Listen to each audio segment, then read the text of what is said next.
the first beer we have is again from DSSOLVR Brewery. Was it the last episode? I believe we had a. I don't think it was the last episode. It was the one before that. YouTube. Yeah, because it had the alien head and everything in it. Yep. Yeah. So we recently have done another DSSOLVR Brewery beer, and it was the Kolsch. This one is the Hell's Lager, Never Ending Sky. Again, has an alien head on it. Kind of trippy colors. Got the same Illuminati. All seeing eye pyramid going on. So there's definitely a theme with their can designs. Yeah. But and if you are watching us on YouTube and you want to see what some of our former beers look like, you want to check out the cans, you can find us on Instagram, beer_bacon_bros. Make sure you follow us on there as well. And you can see a lot of our stuff from a lot of the episodes before we've transitioned to YouTube. So it is a 5.4%. Oh, nice. Again, it's out of Asheville, North Carolina, on Lexington Avenue.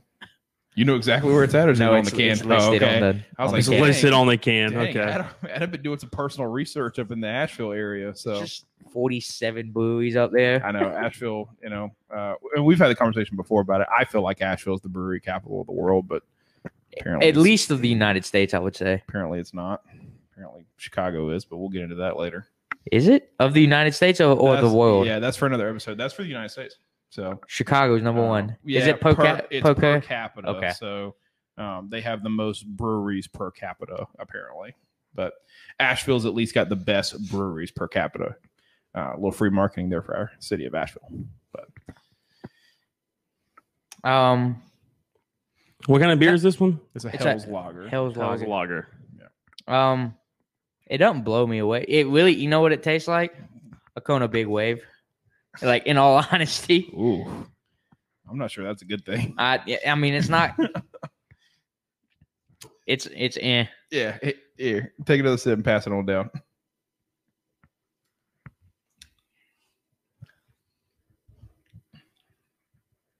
Tastes better than a Kona Big Wave, but not a whole lot better. That's what I'm saying. It's eh. It's not the. If you're a lager fan, this seems to be a rather easy drinker, a rather smooth drinker. I think the Kolsch was definitely better. The Kolsch is definitely better, and we didn't even rate the Kolsch technically that high, but this is not IPA, not sour, not flavorful. Do you have any of that left? Any of this? Yeah. You can take a sip if you want. I'm about to compare this because. Oh. Yeah, it's similar. That's very similar. So I'm sipping on a Kona Brewing Company. This has a little bit more like citrus come through, I think. Yeah. This has a little bit more fruity come through. Yeah, it's a big wave. The Golden Ale, yeah, from Kona Brewing. So it's a very drinkable beer, though. I like it. We'll rate one of those next time around. But I like this. I feel like you could go a while drinking one of these. Yeah, it's not going to knock you on your ass. Yeah, but still, it's not. I don't know. It's not great, but it's not bad either. It's an average beer. It really is actually like Alex said, it's something that, you know, sometimes when you get into craft beers, you can only have like 2 or 3 of them before you have to change it up or you have to go to a lighter beer or something like that.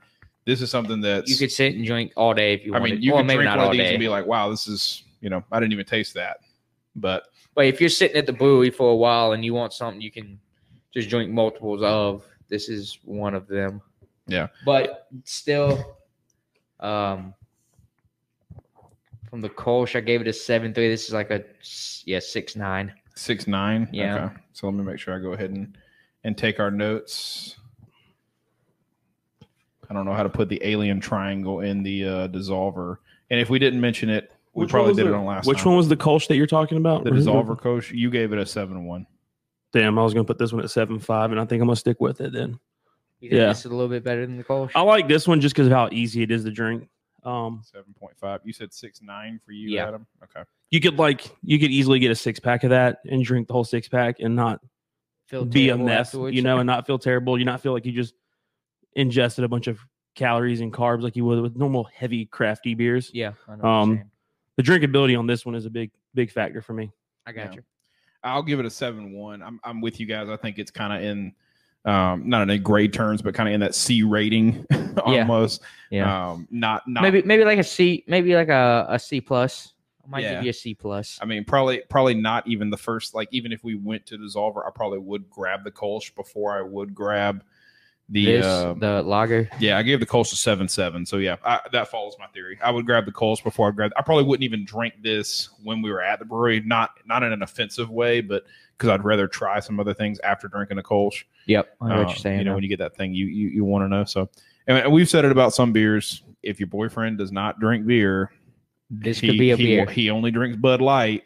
This is something you might want to put him on if you're, just trying to anybody. It doesn't have to be just boyfriends. Yeah, it doesn't have to be just boyfriends. Sorry, anybody that's anybody, any friend or Michelob Ultra drinker, human being or non-human being that that doesn't drink beer. I mean, yeah, there are aliens on this can, so I don't know. You might be friends with aliens. I don't know. God, that would be kind of wild. If the aliens come down, is this the first beer that we hand them because there's an alien on the can? I feel like I don't know. If they don't look like that, they might be offended. They might be like, "Hey, we're not no little needleheads, okay?" But I feel like we've had a couple cans that had aliens on them now. It's a common theme, especially when it's like some weird beers. Or like, why wouldn't you give them Elysium space dust? Yeah, or could do that. Astronaut sauce. So there's a couple of them out there. That might be a category we need to do one night. Space beers? Yeah, the first beer that we would hand an alien. Before we move on, I got a little fun fact. Before I screw up the name of it, I want to make sure I know what I'm talking about. Go for it. This thing NASA did with the furthest, like the Hubble telescope? No, it's like one of the satellites that we've sent out. It's on the Voyagers. The golden record is what they call it. Okay. So on this golden record, it's apparently a bunch of symbols and drawings and stuff on it that we believe Earth. Some sort of intelligent life form could be able to read and decipher what we were trying to get, the message we were trying to convey. Okay. And if you actually play the record, it has like the sounds of the Earth, and it's a bunch of different content and just like music and stuff like that. It's basically kind of like hey, classical? We're Earth and this is what we're about kind of thing. They put it on the side of this Voyager satellite. So if you like, was it Rick and Morty where all the big heads and you have to sing to? Yeah, something like that. This is what we play on Earth. Here's some Beethoven.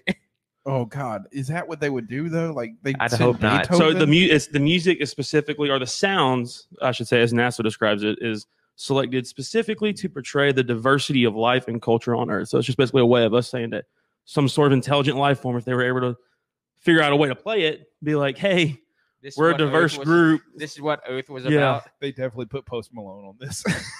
I don't think Post Malone was like even alive when they launched this. Oh, so okay. How far? Yeah, that's wild. That would be wild. Okay, all right. As long, you know what? Maybe they put Elvis Presley on there. Who knows? That's probably like, if that's how long ago it was, maybe that's what they did. Is they just put Elvis Presley on there. So. But either way, Never Ending Sky. Roughly, what'd you say you gave it, a 7.5, Alex? Yeah, 7.5. 7.5. So yeah, low sevens is about where we have this beer. 7.5, 7.169. So, yeah, in the mid sevens. And again, for those that since we're doing this probably for the first time on YouTube, explaining our scale, you're rarely going to find us giving anything in the nines. It has to be a really good beer for a 9. It's got to be, yeah. For us, basically, we're saying if it's a 9, we would drive probably an hour to go get it. Like we would actually on our weekend, drive to go drink this beer or drink this brewery. So 8s is something, you travel across town, pick up a 6-pack. You go out of your way. Out of your way for it. Guaranteed first beer that you'd be drinking at that brewery. In the 7s, likely would be a beer that you would drink while you're at the brewery. If it's at the grocery store, you'd certainly pick it up. Something that you feel comfortable with. Yeah, if you had a restaurant, it's on tap, stuff like that. Yeah, something you'd recommend. 6s, if it was basically, I think Alex said this best one time. If somebody handed me this for free, I would drink it, but it's not something I'd go out of my way to want to have. 5s, probably not drinking it, probably handing it off for free if somebody even gave it to you, and then anything below that, we're not recommending you try. Yeah, that's a fair assessment of the scale. So the just to answer the questions because you got me on it. The Voyager 1 and Voyager 2 are the ones that actually contain like certain things like that gold disc. Yeah. Launched in the 70s, and they've actually reached interstellar space. They've actually reached outside of our solar system into like the empty space world, kind of like Solid. as you would call it. Yeah. Okay. Awesome. All right, sweet. Awesome. So they're like in 15, like almost 15 billion miles away from Earth. In 77, that's Elvis Presley, maybe? No. Elvis is a little bit older than that, right? I mean, yeah, but as far as sounds, I'm thinking. Yeah, I mean, if we're talking about what music they would have put on the thing in 77, I mean, Elvis died actually the same year the Voyager was launched. So yeah, Elvis is on there. Hank Williams Jr. No, I don't know. It's probably different types of music. But anyways, yeah. Anyways, we digress. Yeah. All right. Anything more for the beer? No, I think I like it. It's a good drinkable beer. If you're looking for a craft beer, you can drink a good bit of. That's one of them right there. Yeah. Okay.